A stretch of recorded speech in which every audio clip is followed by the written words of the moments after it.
Merhabalar, kanalıma hoş geldiniz. Kış mevsiminde en çok sevilen hobilerin başında örgüler gelmektedir.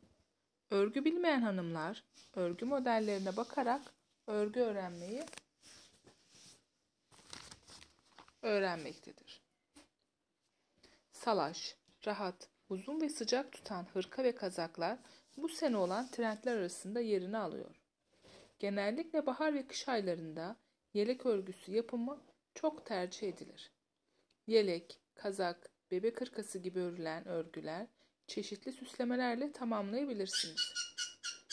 Yapacağınız atkı ya da yeleklere model koymak ve hoş görünmesini istiyorsanız paylaşımımızdaki modellere mutlaka göz atın. İyi seyirler.